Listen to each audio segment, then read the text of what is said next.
सावधान।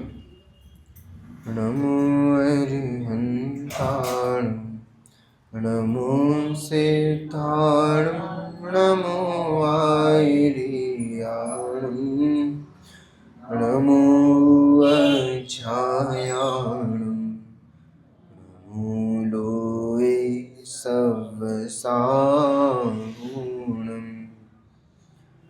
मंगलम भगवान वीरो, मंगलम गौतमोऽगणि, मंगलम कुंद कुंदार्यो, जैन धर्मोऽस्तु मंगलम्। सर्वमंगल मांगल्यं सर्वकल्याणकारकं, प्रधानं सर्वधर्माणां, जैनं जयतु शासनम्, जैनं जयतु शासनम्।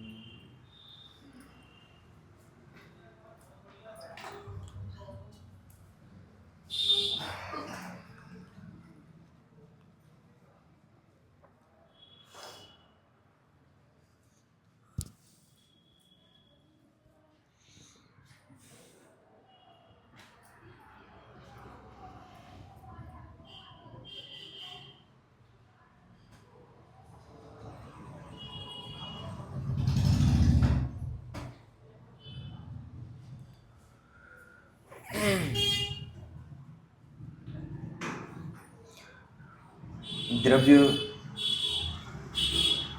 की बात अपनी चल रही थी और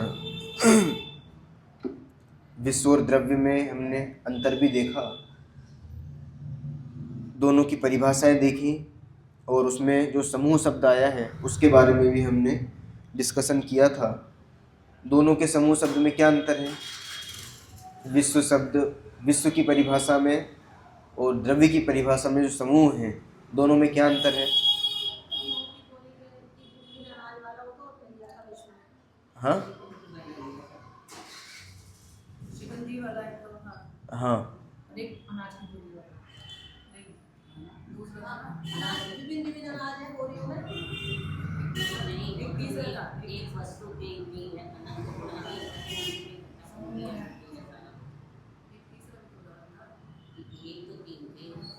एक अनाज की बोरी, एक शिकंजी और एक और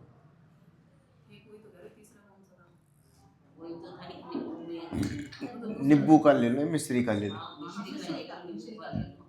ठीक है ना। तो विश्व की परिभाषा पर कौन सा उदाहरण फिट है, शिकंजी वाला। हाँ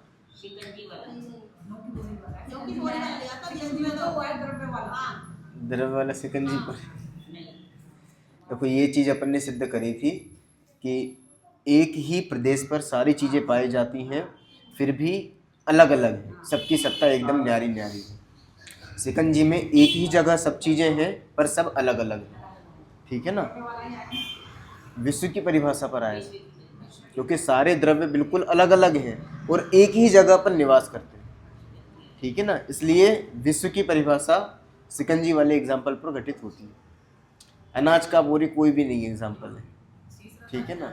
और तीसरा, हाँ जो द्रव्य गुणों का जो समूह है वो नींबू का एग्जाम्पल ले लो या फिर मिश्री की डली ले लो, मिश्री की डली ले लो, उस पे आ जाएगा, ठीक है ना।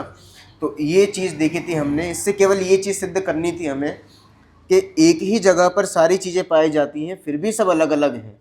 अलग अलग है मतलब सबकी सत्ता न्यारी न्यारी है, कोई भी किसी को करने वाला नहीं है। हमें दिखाई जरूर देता है कि हमारे करने से हो रहा है पर वास्तव में देखें तो किसी करने से कुछ होने वाला नहीं, ठीक है। इतनी चीज अपन ने समूह शब्द की उससे दिखा ली थी। जगत में कोई किसी को करने वाला है कि नहीं है ये भी चीज अपन ने देखी, चाहे ईश्वर हो, कर्म हो, कोई अद्वितीय शक्ति हो ऐसी जो कहते हैं कि कोई शक्ति कर रही है, ऊपरी आत्मा है, तो ऐसा कोई भी कोई कुछ करने वाला नहीं है, ठीक है ना। वैसे आप सब समझदार हो, आत्मा वात्मा का खेल तो इधर चलता नहीं है, ठीक है ना। यहाँ तो भगवान आत्मा की बात चलती है जो कि अपन है और वही अपन को समझना है। बाकी कोई भी किसी को करने वाला नहीं है। जगत में एक एक परमाणु, एक एक द्रव्य एकदम स्वतंत्र है, कोई भी कुछ नहीं करता किसी का भी। सब अपने अपने करता तो है, पर किसी दूसरे के करता हो ये चीज संभव नहीं। दुकान चला रहे हैं नहीं आप? हाँ, दुकान चला रहे हैं अपने आप चल रही है? दुकान चला रहे हैं कि अपने आप चल रही है? आप निर्णय करो क्या हो रहा है। दुकान चल रही है कि चला रहे हैं? हम तो चलाए मान रहे, चल रही है अपने आप, वो अलग बात है। चलाना हमारे हाथ में नहीं है, विकल्प करना तो हमारे हाथ में है ना। विकल्प भी अपने तत्समय की योग्यता से आते हैं।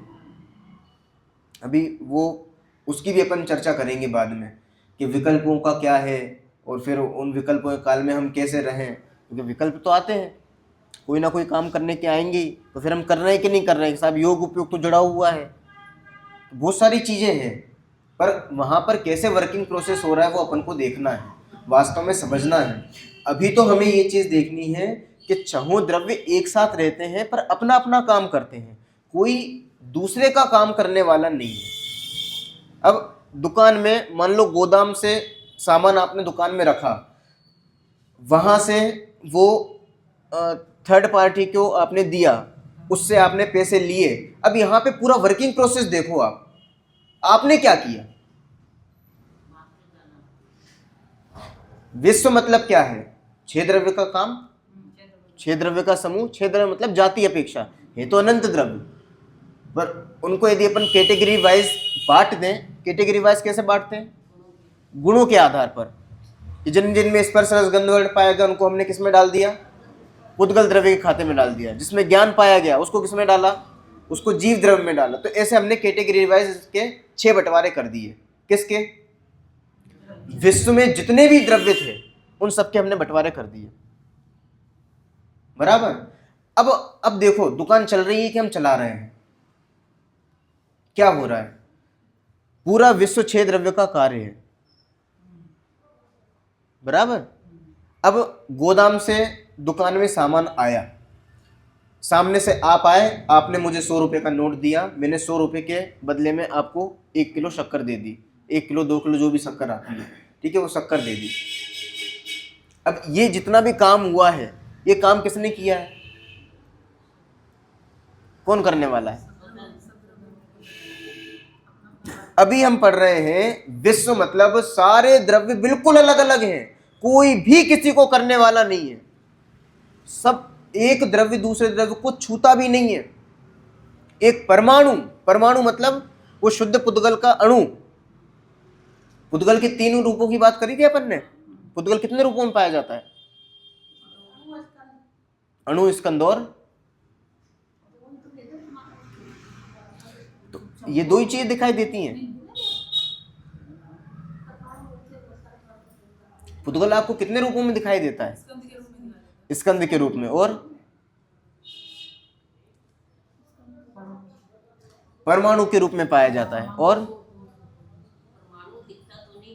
हाँ, परमाणु दिखता नहीं है, स्कंद दिखाई देता है, ठीक है ना। और एक और रूप में पाया जाता है जो हमें ये सब दिखाई दे रहे हैं, ये सब क्या है?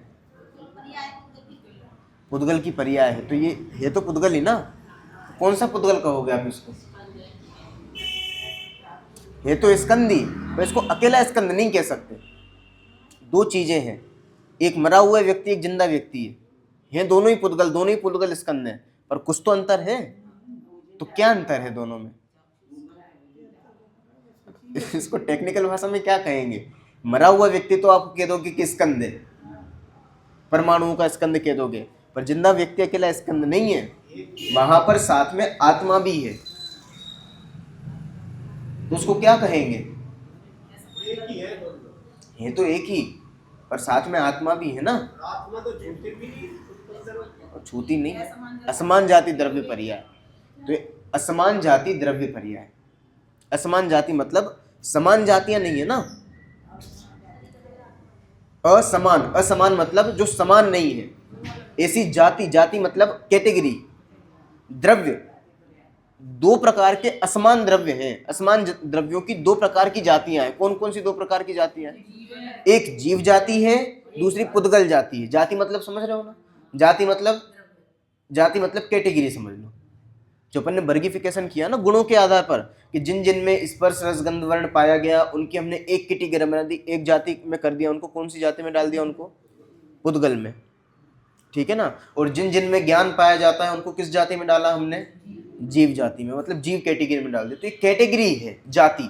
जाति मतलब कोई वो मत समझना कि हम इस जाति के हैं उस जाति के, वो चीज नहीं, ठीक है ना। अब यहाँ पे जो जिंदा व्यक्ति है, सजीव जो है, उनमें दो प्रकार की चीजें, दो प्रकार की जाति के द्रव्य पाए जा रहे हैं। एक जीव जाति का द्रव्य है, दूसरा पुद्गल जाति का द्रव्य है, और दोनों का आपस में एक संबंध है। संबंध है वो कहने के लिए है, वास्तव में कोई संबंध नहीं है। संयोग सिद्ध संबंध वो कोई खास बात नहीं है, ठीक है ना। एक कहने का एक संबंध है, बात समझ में आ रही है। तो ये जो पुद्गल देखे जाते हैं, जो संयोग अवस्था में देखे जाते हैं, किसके संयोग अवस्था में? जीव की तरफ से संयोग रूप में जो देखे जाते हैं उनको असमान जाति द्रव्य पर्याय किया जाता है। तो कुल मिला के हमें तीन रूपों में पुद्गल द्रव्य दिखाई देते हैं। कौन कौन से? एक अणु जो कि दिखाई वास्तव में नहीं देता पर शुद्ध पुद्गल परमाणु वही है। दूसरा स्कंद। स्कंद किसे कहते हैं? दो या दो से अधिक पुद्गल परमाणु जब मिल जाते हैं तो वो जो एक संरचना क्रिएट होती है, वो संरचना क्या कहलाती है? स्कंद कहलाती है। जैसे पंखा है, पंखा क्या है? एक स्कंद है। माइक क्या है? एक स्कंद है। मोबाइल, चश्मा, ये घड़ी है, ये सब चीजें क्या है? ये स्कंद है। बहुत सारे पुद्गल परमाणु मिल गए और उनमें एक संबंध क्रिएट हो गया। संबंध क्रिएट क्यों कह रहे हैं? क्यों कह रहे हैं संबंध क्रिएट? अच्छा, जब ये मिले हैं, जैसे मान लो घड़ी बनी, तो घड़ी एक पूरी संरचना दिखाई दे रही है ना। तो उन संरचनाओं में जो पुद्गल स्कंद, जो पुद्गल परमाणु स्कंद के अंदर, उनमें हम एक संबंध क्रिएट कर रहे हैं। बाकी इधर बहुत सारे पुद्गल परमाणु और भी हैं, पर घड़ी में जो पुद्गल परमाणु हैं, वो पुद्गल परमाणुओं का स्ट्रक्चर एक बिल्कुल अलग सेपरेट दिखाई दे रहा है। यहां पर जो पुद्गल परमाणु या स्कंद पाए जा रहे हैं उनका कोई स्ट्रक्चर दिखाई नहीं दे रहा है, इसलिए हम उसमें संबंध नहीं कह रहे हैं पुद्गल परमाणुओं में। वहां पर चूंकि संबंध दिखाई दे रहा है तो हमने उसको घड़ी नाम दे दिया। संबंध कैसा? वो सारे एक साथ मिल गए तो एक स्ट्रक्चर उन्होंने बना लिया, ठीक है ना। तो केवल वो समझने के लिए है, वास्तव में चाहे यहां के परमाणु हो चाहे वहां के परमाणु हो, सारे परमाणु अपनी अपनी सत्ता में हैं। कोई किसी को छू नहीं रहा, कोई किसी का स्पर्श करने वाला नहीं है, कोई किसी को प्रभावित नहीं करता है, अप्रभावी है सारे के सारे। ये यूनिवर्सल फैक्ट है। बात समझ में आ रही है? एक क्षेत्राव का संबंध वो एक संबंध टाइप का है, वास्तव में कोई चीज नहीं है। हाँ, वो एक क्षेत्र में बस निवास कर रहे हैं, पर निवास कर रहे हैं तो एक दूसरे मिल गए हो, एक दूसरे को छू लिया हो, एक दूसरे को प्रभावित कर रहे हो, ये चीज नहीं बनती। बात समझ में आ रही है? स्कंद में भी हमें अलग अलग परमाणु दिखने चाहिए। भले ही वो एक स्कंद बना रहे हैं, मतलब बहुत सारे पुद्गल परमाणु, मान लो 100 पुद्गल परमाणु मिल गए और 100 पुद्गल परमाणु बनकर एक संरचना बनी जिसको हम घड़ी नाम दे रहे हैं, ठीक है ना।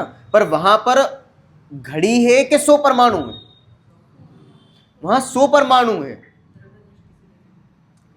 यदि पर्याय दृष्टि से देखें, व्यवहार से देखें, तो वो घड़ी है, वो एक स्कंद है। फिर हम ये भी कहेंगे कि उसमें कुछ ना कुछ संबंध है, क्योंकि वो इधर बहुत सारे परमाणु थे, उनका हम संबंध नहीं जोड़ रहे थे, पर वहां पे हमने घड़ी का संबंध जोड़ दिया। वो जो आपस में 100 पुद्गल परमाणु थे, उनका हमने आपस में एक संबंध जोड़ा, एक क्षेत्राव का संबंध जोड़ा। जो भी हम संबंध जोड़ रहे हैं वो एक संबंध जोड़ दिया, ठीक है ना। क्योंकि स्ट्रक्चर कैसे बनेगा फिर? वो जो स्निग्ध रुक्षत्वाद बंध वाली बात है ना, तो वो वाला हमने संबंध जोड़ दिया। तो जिसके ज्यादा होंगे वो उसको भी जोड़, हाँ, ठीक है ना। वो जो परमाणुओं का बंध जिस प्रकार से होता है, तो बंध ये सब समझने की प्रोसेस है। पर वास्तव में देखें तो एक द्रव्य दूसरे द्रव्य को बांध सकता है क्या? एक पुद्गल द्रव्य दूसरे पुद्गल को बांध सकता है क्या? कुछ भी संभव नहीं है। संभव नहीं है मतलब निश्चय से देखें तो, द्रव्य दृष्टि से देखें तो सारे द्रव्य अपने अपने रूप में, कोई प्रभावित नहीं करता है। प्रभावित करता है ये हम मानते हैं, इसलिए दुखी होते हैं। इतनी चीज क्लियर? हाँ, थोड़ी टेक्निकल चीज है, अभी और प्रैक्टिकल अपन करेंगे। अभी थोड़ा टेक्निकल वर्क चल रहा है अपना, ठीक है ना। अब देखो, तो ये स्कंद के रूप में आ गए, और स्कंद के अलावा एक और चीज क्या है? असमान जाति द्रव्य पर्याय। हमें इस रूप में ही पुद्गल द्रव्य दिखाई देते हैं, ठीक है ना। वास्तव में तो हमें दो रूपों में ही दिखाई देते हैं, असमान जाति द्रव्य पर्याय के रूप में और स्कंद के रूप में। परमाणु तो हमें दिखाई देता नहीं है, तो हमारी शक्ति ही नहीं है कि हम देख पाए। और जो परमाणु विज्ञान सिद्ध करता है वो भी स्कंदी है, ठीक है ना। हाँ, वो पकड़ ही नहीं सकते। अणु और स्कंद, हाँ बिल्कुल सही बात है। ये तो स्कंद ही वो असमान जाति द्रव्य पर्याय है, उसमें दो चीजें हैं, एक तो पुद्गल स्कंद है, पुद्गल स्कंद रूप पर्याय है, और एक जीव द्रव्य है।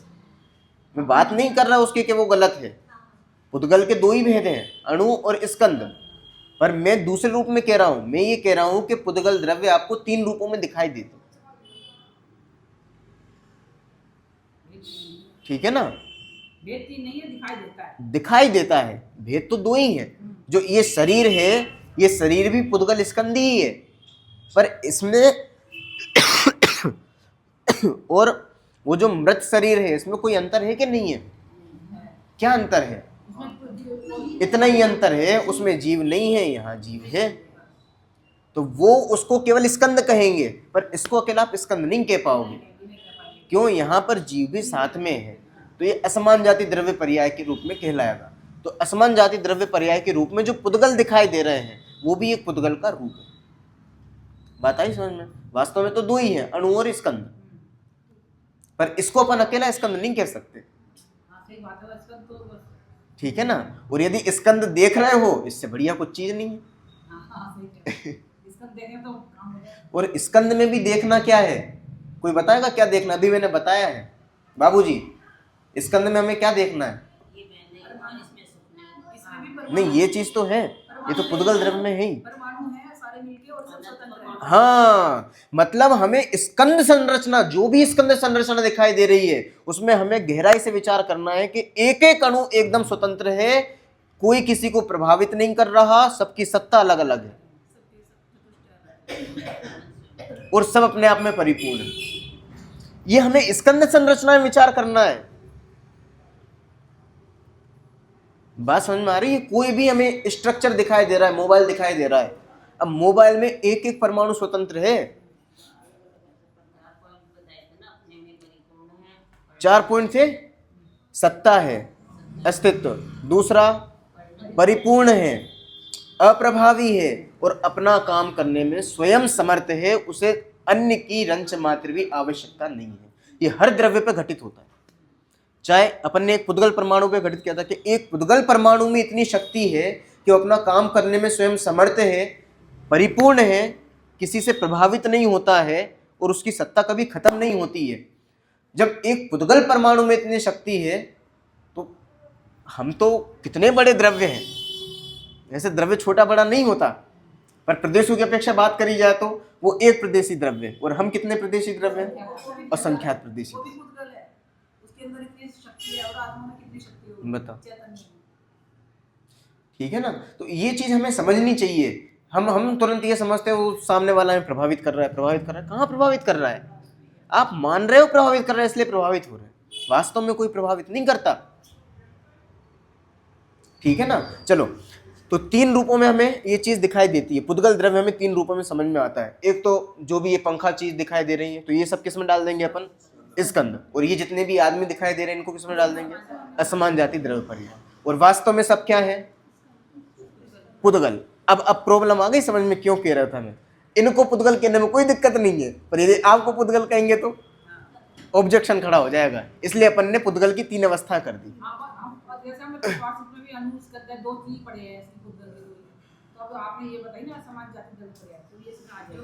नहीं, मैं इसलिए तो कह रहा हूँ, अभी प्रॉब्लम क्रिएट हुई कि नहीं हुई? अभी मैंने कहा कि ये जितनी चीजें हैं सब क्या है? स्कंदी है, पर आप जो दिखाई दे रहे हो आप कौन हो? आप भी स्कंदी हो वास्तव में तो, ठीक है ना। अब मैं कहूं कि ये सब क्या है फिर, कि सब पुद्गल, तो सब वो तो पुद्गल है, आप भी पुद्गल हो फिर, अब दिक्कत हो गई ना। इसलिए अपन ने असमान जाति तीसरा भेद भी डाल दिया। वास्तव में है वो भी स्कंदी, पर अलग करने में कोई जातो रानी है, समझ में ही आ रहा है एक्स्ट्रा अच्छे से, ठीक है ना। तो हमें तो अच्छे से समझना है। तो पुद्गल द्रव्य को अपन ने इस प्रकार 3 भागों में बांट दिया। बाबूजी, अब अपनी बात चल रही थी कि 6 द्रव्य जो काम कर रहे हैं, 6 द्रव्य जो काम कर रहे हैं, दुकान चल रही है कि चला रहे हैं?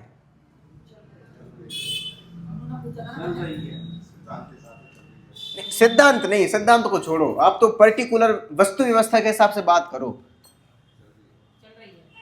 चला रहे हैं कि चल रही है?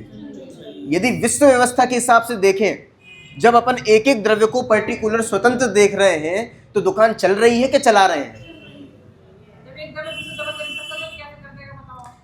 कितनी सारी चीजें, एक द्रव्य दूसरे द्रव्य का करने वाला नहीं है, प्रभावित नहीं करता है, और अपने आप में परिपूर्ण है, अपना काम करने में स्वयं समर्थ है, तो दूसरों को काम कैसे कर सकता है?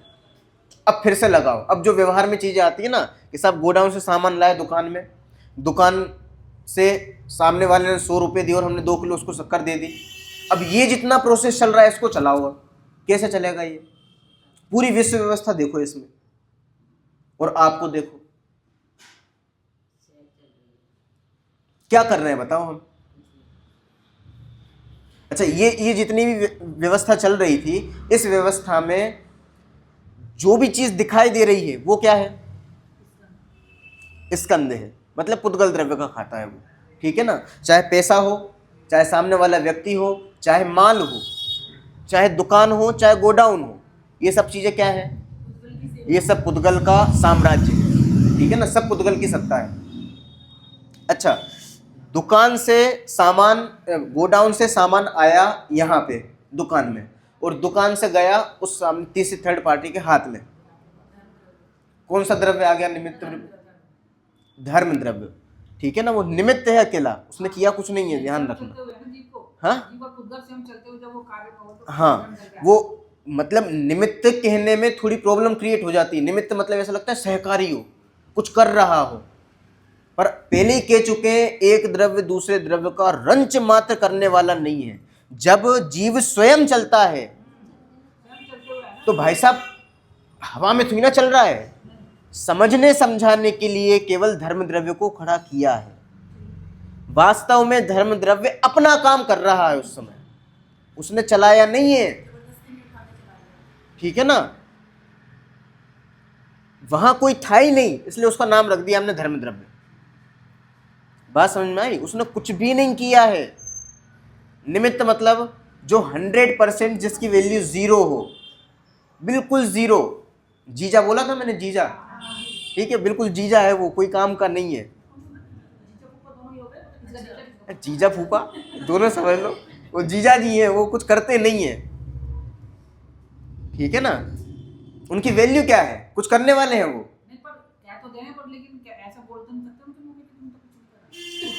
इसलिए तो नाम दे रहे हैं, धर्म द्रव्य का नाम इसलिए तो दिया कि भाई साहब आपकी उपस्थिति सबसे बड़ी चीज है हमारी। भैया भी एक बात, अगर हम चला रहे हैं दुकान तो फिर तो सबकी चलनी चाहिए, एक जगह हम ही चला सकते हैं। मैं वही तो बता रहा हूँ। अब यहाँ पे ये गोडाउन से दुकान में माल आया, ठीक है, और दुकान से आपने किसी को दे दिया, सामने थर्ड पार्टी को।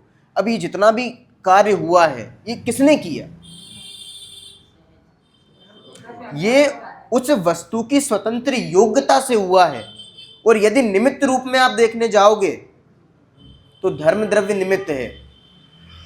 यहां पर भी हम वो व्यक्ति निमित्त नहीं कह रहे हैं कि वो व्यक्ति सामने से लाया है, वो जो नौकर है वो नौकर गोडाउन से माल लाया है, ये चीज नहीं बनती। क्यों? क्योंकि सबसे पहले खड़े कौन होंगे? जीजा जी। समझ आ रही है? काम कोई भी करे, खड़े कौन होंगे? जीजा। और वास्तव में काम तो किसने किया है? वो जो द्रव्य स्वयं उठकर वहां पर आया है, वो द्रव्य स्वयं उस कार्य को करने वाला है, ठीक है ना। अपने कार्य कारण की भी चर्चा अपन ने एक बार करी थी, व्यापक भाव की। काम कौन कर रहा है वास्तव में? कौन कर रहा है काम? सब द्रव्य अपना अपना काम कर रहे हैं। मैंने एक छोटा सा सूत्र बताया था, कर्ता कर्म संबंध वहां होता है जहां व्याप्त व्यापक संबंध होता है। ठीक है ना? हाँ, जो परिणमन करता है वो करता है, और जहां व्याप्त व्यापक संबंध होगा वहीं पर कर्ता कर्म संबंध होगा। इसका मतलब जानते हैं आप? व्याप्त व्यापक मतलब क्या होता है? क्या होता है व्याप्त व्यापक? एक में एक। होता क्या है व्याप्त व्यापक मतलब? क्या होता है जानते हैं आप? नहीं जानते। क्या होता है व्याप्त व्यापक? जैसे व्याप्य तो जो मतलब द्रव्य है, हाँ। व्यापक उसके गुण, व्यापक उसके सारी गुण। अवस्थाओं में पसरा हुआ है। हाँ, देखो बिल्कुल सीधा सीधा एग्जांपल दें। एक कोई भी चीज ले लो, एक क्या बोले, स्टील का डिब्बा ले लो, ठीक है ना? अब स्टील का डिब्बा, डिब्बा क्या है? व्याप्य, ठीक है ना? जो चीज है वो है व्याप्य।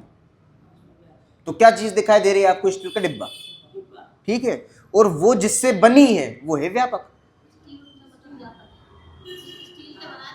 वो व्यापक हो गया। डिब्बा व्याप्य है।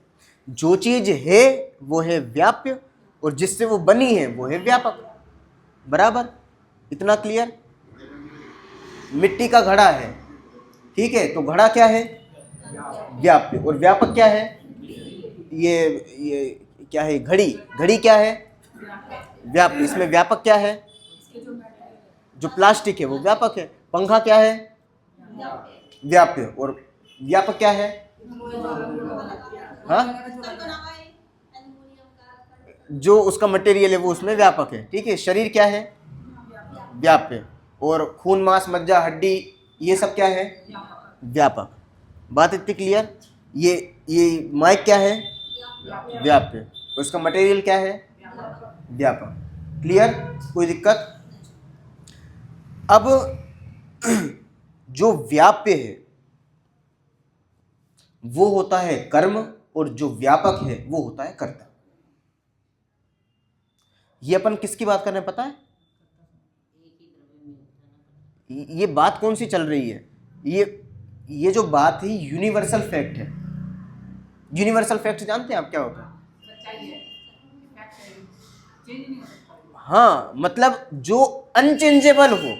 सूरज यदि पूरब दिशा से उगता है मतलब पूरब दिशा से ही उगेगा। आप कुछ भी कर लो, कुछ भी कर लो, वो कभी चेंज नहीं हो सकता। तो जो अनचेंजेबल फैक्ट होते हैं, जिनको कोई चेंज नहीं कर सकता, जिनको कोई मात नहीं दे सकता, कुछ भी कर लो आप, वो कहलाते हैं यूनिवर्सल फैक्ट्स, ठीक है ना? सांसारिक सत्य। और ये एक सांसारिक सत्य है कि जहां व्याप्त व्यापक संबंध होता है वहीं पर कर्ता कर्म संबंध पाया जाता है। कुछ बात समझ में आ रही? व्याप्त व्यापक संबंध समझ में आया? स्टील का जो डिब्बा है उसमें स्टील क्या है? व्यापक है। तो स्टील में डिब्बे का कौन सा संबंध हुआ? व्याप्त व्यापक। मिट्टी का घड़े में कौन सा संबंध हुआ? व्याप्त व्यापक, ठीक है ना? लोहे का पंखे के साथ कौन सा संबंध है? व्याप्त व्यापक। ये लकड़ी का चटाई के साथ कौन सा संबंध है? व्याप्त व्यापक। प्लास्टिक का चश्मे के साथ कौन सा संबंध है? बात समझ में आ गई? व्याप्त व्यापक संबंध समझ में आया? अब व्यापक कौन होता है? नहीं, कर्ता कर्म में व्यापक कौन है? जो कर्ता है वो व्यापक है, और जो कर्म है वो व्याप्य है। फिर से, कर्ता कौन? व्यापक। और कर्म कौन? व्याप्य। इतनी चीज क्लियर? अब कर्ता कर्म संबंध, कर्ता कर्म जानते हैं आप? कर्ता कर्म क्या होता है? क्या होता है कर्ता? कर्ता मतलब करने वाला। करने किसको? करने वाला, किसी भी काम को करने वाला। तो जो भी काम है वो कहलाता है कर्म, और जो उस काम को करने वाला है वो कहलाता है कर्ता। बात समझ में आई? काम क्या है? काम क्या है? काम है कर्म, और काम को करने वाला कौन है? कर्ता। इतनी चीज क्लियर? कर्ता कर्म व्याप व्यापक, चारों शब्द का भाव समझ गए? ठीक है ना? एक ही द्रव में तो नहीं होगा ना करता। अभी यही बता रहा हूँ मैं, अभी बता रहा हूँ। अब समझना, जैसे मैं चलता हूँ तो इसमें कर्ता कर्म सब कौन है? कर्ता कौन है, कर्म कौन है? चलना कर्म नहीं है। देखो तीन चीजें हैं, कर्ता कर्म क्रिया, ठीक है ना? क्रिया, चलना जो है वो क्रिया है, जिसके पीछे भी ना आ जाए वो क्रिया कहलाती है। क्रिया को पकड़ने का सीधा सा फॉर्मूला, जिसके पीछे ना आता है, ना मतलब समझते हो? आना जाना, खेलना उठना बैठना, पाना रोना धोना, तो ये सबके पीछे क्या आ रहा है? ना आ रहा है। और ना आ रहा है इट मीन्स क्या है? वो क्रिया है। ये सीधा सा फॉर्मूला है क्रिया को समझने का, ठीक है ना? कर्म क्या है? वो कर्ता जिसको कर रहा है, जिस क्रिया के माध्यम से जिसको कर रहा है, वो क्या है? कर्म है, ठीक है ना? जैसे राम अनार खरीदने के लिए बाजार गया, ठीक है ना? या फिर इसका भी अपन एक फॉर्मूला बना दें, ना जिसके पीछे आता है वो क्या कहलाती है? क्रिया। और जिसके पीछे को आता है वो क्या कहलाता है? कर्म।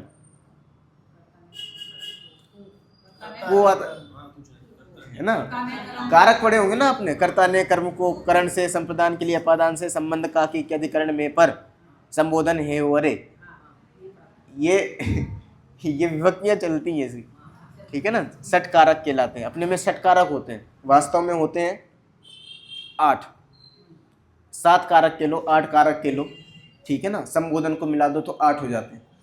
और वास्तव में होते हैं केवल 6, उसमें संबंध कारक नहीं होता। संबंध कारक क्यों नहीं होता? क्योंकि दो द्रव्यों के बीच में संबंध ही नहीं है, तो संबंध कारक काय का कहलाएगा? 6 तो हैं, 6 कारक तो हैं। कारक मतलब करने वाला जो है वो, ठीक है ना? मतलब क्रिया को जो करे वो कारक टाइप का समझ लो। 6 तो हैं पर वो संबंध कारक नहीं है। संबंध कारक क्यों नहीं है? क्योंकि एक द्रव्य का दूसरे द्रव्य के साथ संबंध ही नहीं है। जब संबंध है ही नहीं तो कारक काय का कहलाएगा? क्रिया के साथ रिलेशन बताने वाली चीजें ही ये कारक। अपने अपने षटकारक सबके अपने अपने हैं, कोई भी दूसरे का करने वाला नहीं है, ठीक है ना? अब देखो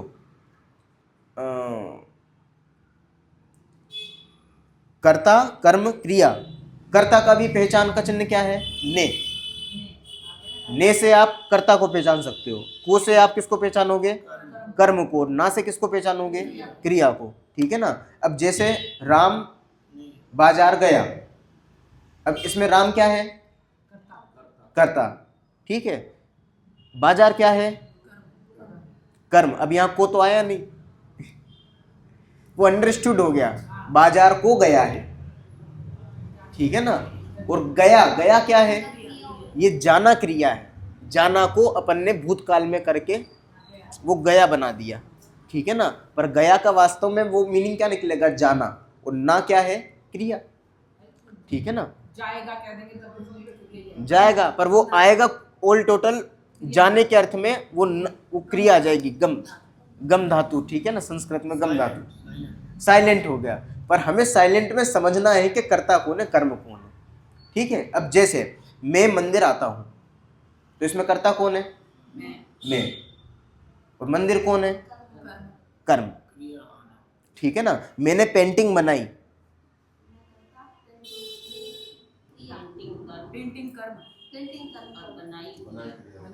पेंटिंग कर्म है। किसको बनाया? पेंटिंग को बनाया। मैंने चाय को बनाया, तो चाय को क्या हो गया? कर्म। लड्डू बनाया, लड्डू क्या हो गया? कर्म। मैंने पंखा चालू किया, कर्म क्या हुआ? कर्ता कौन हुआ? मैं, ठीक है? मैंने इस क्या है ये चौकी को उठाकर यहां से वहां रखा, तो ये चौकी क्या हो गई? चौकी क्या हुई? कर्म। कर्म कैसे हो गई?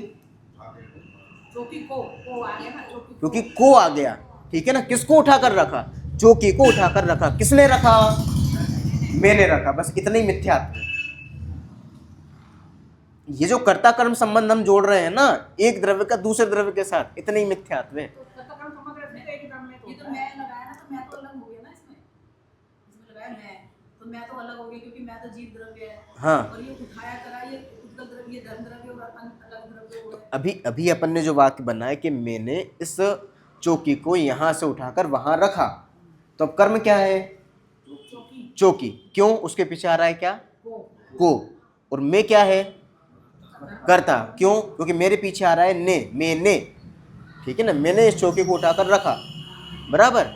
अब चौकी को उठाकर मैंने रखा है कि नहीं रखा है? ये जो हम चौकी में और मुझ में, मेरा और चौकी के अंदर कौन सा संबंध हुआ? वाक्य के अनुसार देखें तो कर्ता कर्म संबंध हो रहा है।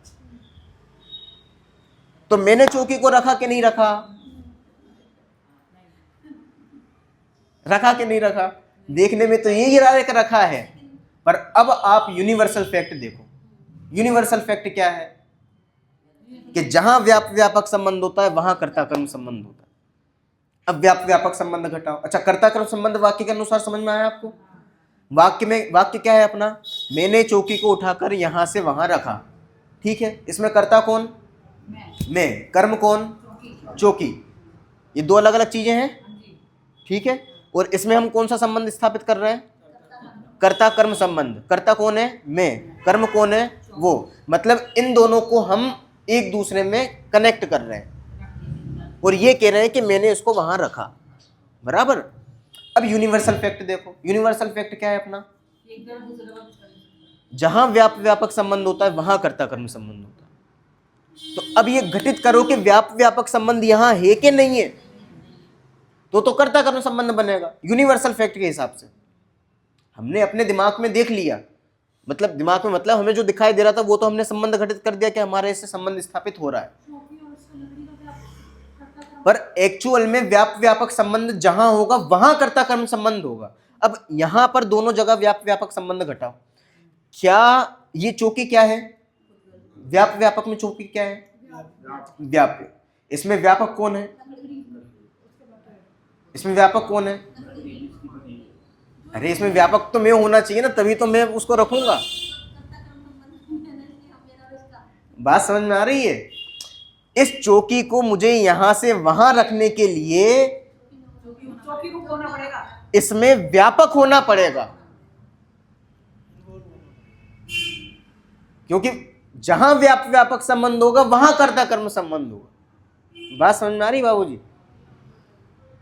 चौकी क्या है? व्याप्य। उसमें व्यापक क्या है? लकड़ी। और जो व्यापक होता है वो क्या कहलाता है? कर्ता। इसलिए चौकी को उठाने का कर्ता कौन है? लकड़ी करता है, ना कि मैं करता हूं। यह है यूनिवर्सल फैक्ट। हाँ, और यदि ऐसा माने कि मैंने इस चौकी को उठाकर रखा है, इट मीन्स अज्ञान।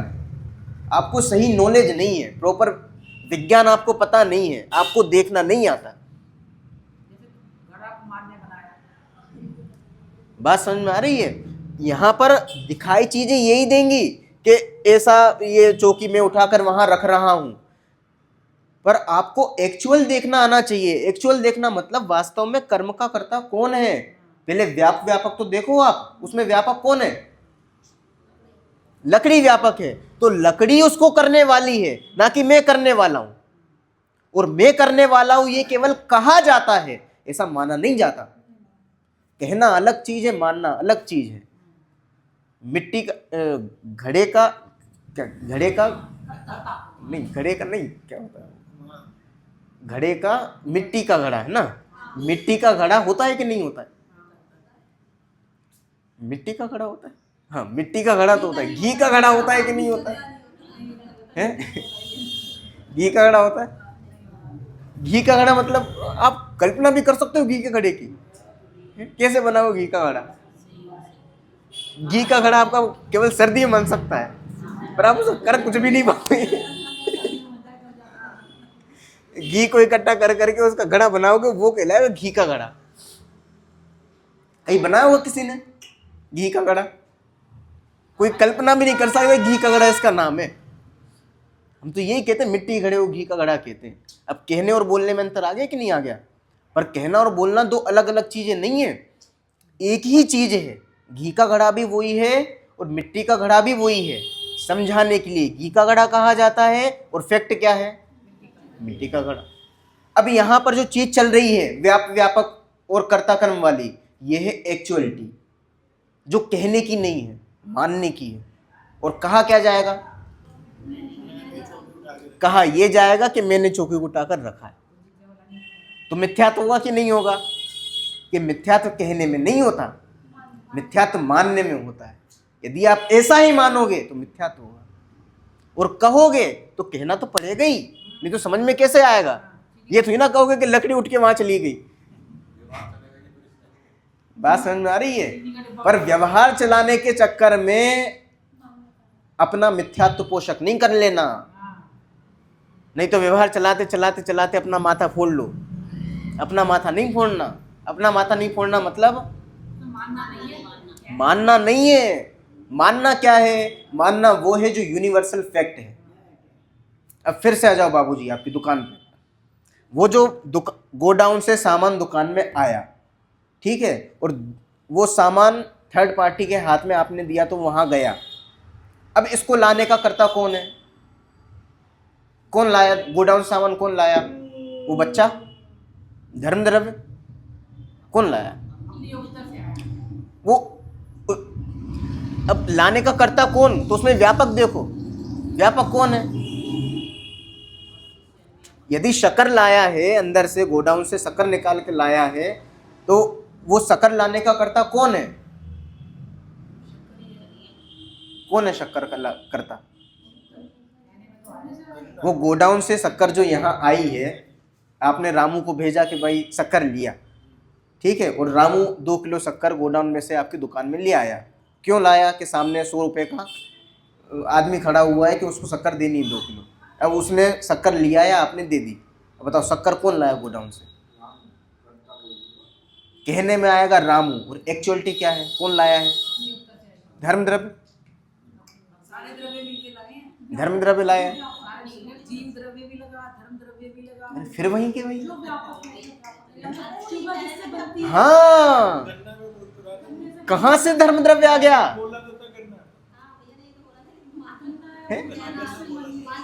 रामू तो केवल कहने की चीज थी, और धर्म द्रव्य तो लाया होगा। अरे नहीं लाया धर्म द्रव्य, वो तो निमित्त है। निमित्त है मतलब केवल फॉर्मेलिटी, जीजा फूफा है। लाया कौन है? जो उसके अंदर व्यापक था वो लाया है। तो चीनी के अंदर व्यापक कौन है? वो जो उसकी मिठास है, वो उसकी जो क्वालिटीज है, उसके गुण हैं, वो उसमें व्यापक है। वो उसको लाए हैं वहां पर। हाँ ठीक है ना, मतलब शक्कर स्वयं, वो शक्कर स्वयं अपने आप को वहां लाई है। पर ये कहने में अच्छा नहीं लगता, इसलिए कहते रामू लाया है। बात समझ में आई है? वस्तु अपनी स्वतंत्र योग्यता से परिणमन करती है, उसको परिणमाने वाला कोई तीसरा द्रव्य नहीं है। ये अपन 4 चीजों में देख चुके हैं, 4 पॉइंट बोले थे अपन ने, उसमें चौथा नंबर का पॉइंट यही था कि अपना कार्य करने में स्वयं समर्थ है, उसे अन्य द्रव्य की रंच मात्र आवश्यकता नहीं। किसको? पर्टिकुलर एक द्रव्य, उसको रंच मात्र आवश्यकता नहीं किसी दूसरे के हेल्प की। तो रामू की जरूरत नहीं है शक्कर को यहां लाने में, पर कहा यही जाएगा। अब ये प्रश्न खड़ा होता है कि भाई बिना रामू के जाती शक्कर है? तो रामू से भी नहीं आ सकती। अगर सब शक्कर की जरूरत है लेकिन देखो एक्चुअल फैक्ट देखें तो बिना रामू के ही आई है। एक्चुअल फैक्ट देखें तो, क्योंकि रामू ने उसको टच भी नहीं किया है। रामू का उस शक्कर के अंदर अन्योन्या भाव है, कैसे टच कर सकता है? तो फिर कैसे आ गई शक्कर यदि रामू नहीं लाया तो? अरे भैया, विश्व की व्यवस्था इस प्रकार बनी हुई है कि जब एक द्रव्य परिणमन करता है तो उसमें 6 द्रव्य एक प्रकार से मतलब सहयोगी होते नहीं है, सहयोगी दिखाई देते हैं, अपना अपना काम करते हैं और हमें सहयोगी रूप में दिखाई देते हैं। इसलिए हमने ये जो वहां से गोडाउन से यहां शक्कर आई, इसमें हमने धर्म द्रव्य को निमित्त बना दिया, क्योंकि हम दूसरे को सहयोगी नहीं बना सकते, तो हमने धर्म द्रव्य खड़ा किया। फिर वहां जाके यहां पर दुकान में शक्कर रुकी, या फिर उस व्यक्ति के हाथ में आपने जो 2 किलो शक्कर थमाई, तो उसमें हमने कौन सा द्रव्य निमित्त कह दिया? अधर्म द्रव्य। ठीक है, ये जो जगह दी, इसमें कौन सा द्रव्य निमित्त कहने में आया? आकाश द्रव्य। और जो परिणमन हो रहा है वो कौन सा द्रव्य कहने में आया? काल द्रव्य। अब तो आपने क्या किया इसमें? इस सारी चीजों में हमने केवल और केवल जाना है, चाहे वो 100 रुपयों का यहां आना हुआ, चाहे गोडाउन से शक्कर का यहां आना हुआ। हमने केवल 100 रुपए को जाना है, शक्कर यहां आई है, इसको जाना है, जानने के अलावा और कुछ नहीं किया। तो बताओ दुकान कैसे चल गई? कि दुकान चल रही है ऑटोमेटिक। पूरे विश्व का परिणमन स्वतंत्र अपनी योग्यता से हो रहा है। हम केवल उसको जानने वाले हैं, करने वाले नहीं हैं। जब हम ये मानते हैं कि मैं इसको कर रहा हूं, किसको?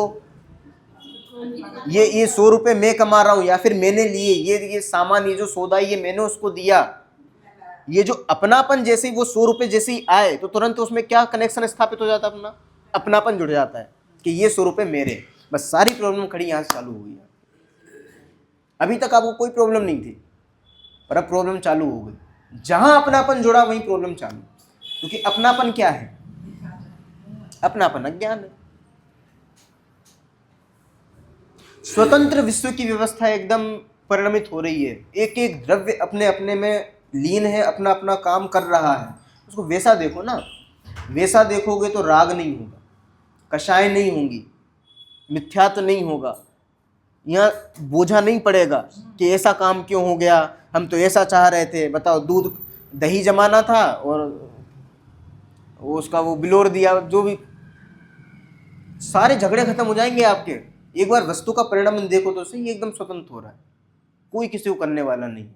जब अपन एक स्कंद में, पर्टिकुलर स्कंद में अपन एक एक परमाणु को स्वतंत्र देख सकते हैं, तो हमें सास की या फिर बहू की गलती दिखाई कहां से देगी?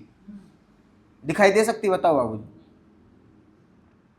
इतना ही समझो दिखाई देवेगी खूब, हर जब तक देवेगी दिखाई, मंदिर में कह देंगे हाँ जी हाँ जी। वो अभ्यास करना है ना ये। हाँ, इस चीज का अभ्यास करना है बार बार। वस्तु का निर्णय क्या है? जो भी नुकसान वगैरह कुछ भी वस्तु का निर्णय यही है कि एक एक द्रव्य हमें स्वतंत्र दिखाई दे, एक एक द्रव्य की सत्ता हमें समझ में आए, अप्रभावी है ये चीज समझ में आए, परिपूर्ण है अपने आप में ये चीज समझ में आए, अपना काम करने में स्वयं समर्थ है ये चीज समझ में आए। इसका नाम है वस्तु तत्व का निर्णय। ये निर्णय करने योग्य चीज है कि सब अपना अपना काम कर रही है, कोई किसी के करने से नहीं हो रहा है। होता जगत स्वयं परिणाम, मैं जग का करता क्या। बात समझ में आ रही?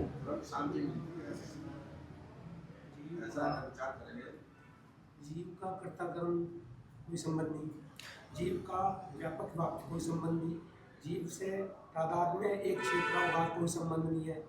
जीव का तो कोई संबंध ही नहीं ना जी, पुद्गल द्रव्य के साथ, पुद्गल द्रव्य के हिसाब दूसरे द्रव्यों के साथ दूसरे में। द्रव्यों के हिसाब से। बाकी मैं एक पूछना चाह रहा हूँ, जीव का जो है जो व्यापक संबंध है या जो जीव का कर्ता कर्म संबंध है, उसका भी कोई उदाहरण है क्या? वो कैसे संबंध? जीव का कर्ता कर्म संबंध है ना। जीव कौन है? जीव व्याप्य है। जो वस्तु है वो तो क्या है? व्याप्य है। उसमें व्यापक कौन है? उसके जो अनंत गुण है वो उसमें व्यापक है। तो वही है ना, बाकी बाहर से तो कोई संबंध नहीं है। नहीं, ठीक बात, ठीक है ना। इसीलिए हमने क्या किया आज तक? हमने ज्ञान को किया है। क्यों? क्योंकि हम वही कर सकते हैं। और ये कोई उदास होने वाली बात नहीं है,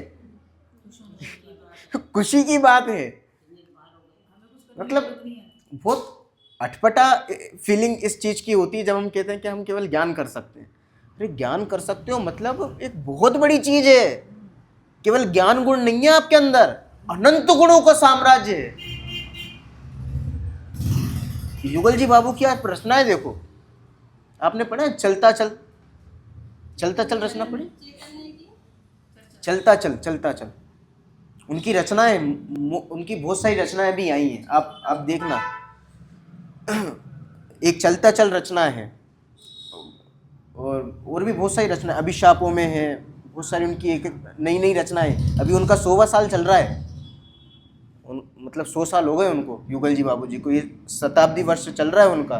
तो इस शताब्दी वर्ष में उनकी काफ़ी सारी रचनाएं आई हैं, जो कि और अलग अलग लयों में उनकी वो रचनाएं आई हैं। पहले थी उनकी पूरी, पर वो इतनी ज़्यादा प्रकाशित नहीं थी, पर वो पूरे प्रकाश में आई हैं। और बहुत एक एक गजब की रचना है, गजब की। उसमें आप पढ़ोगे, तू अद्भुत आनंद टिला है, केवल बस हाँ करता चल, चलता चल भई चलता चल, मोक्ष मार्ग पर बढ़ता चल। ने ऐसे ऐसे उदाहरण दिए हैं, मतलब ज्ञान के, और कि उछल जाओ आप। हमें लगता है कि केवल ज्ञान कर सकते हैं, केवल जानती हैं और कुछ काम नहीं है। व्यापक कौन है? कौन व्यापक है हमारे अंदर? कौन व्यापक है? ज्ञान व्यापक है, तो वही चीज होगी। बहुत आनंद की बात है।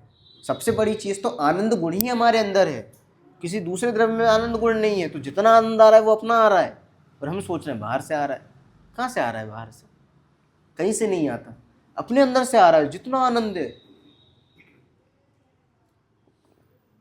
बाबूजी कहते हैं चट्टान है, टंकोत की कैसी चट्टान होती है ना, चट्टान को आप, चट्टान देखिए आपने, एक तो पहाड़ होता है, पहाड़ को तो आप खोद देते हो, चट्टान को आप खोद नहीं सकते।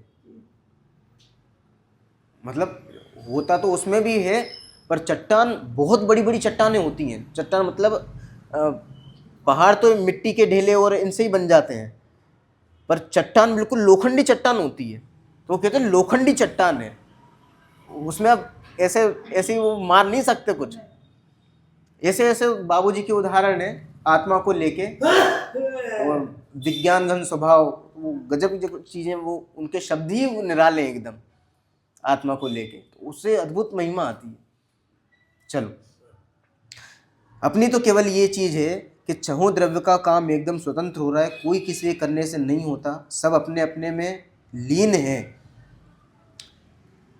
जितना भी काम हो रहा है हम केवल उसके जानने वाले हैं, करने वाले बिल्कुल नहीं है। ठीक है ना? ये चीज हमने द्रव्य और विश्व के संबंध में देखी।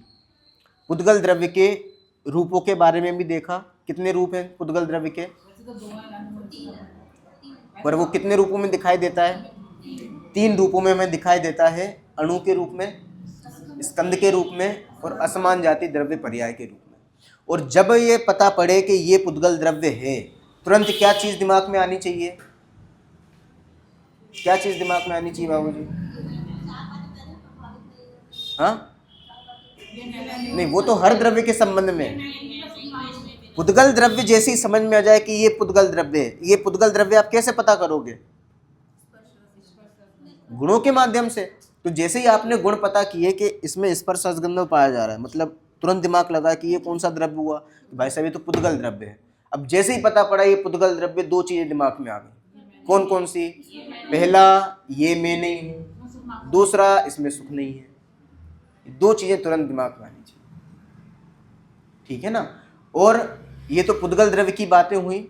अब जीव द्रव्य क्या है उसके संबंध में अपन आगे बातचीत करेंगे। ओम नमः शिवाय।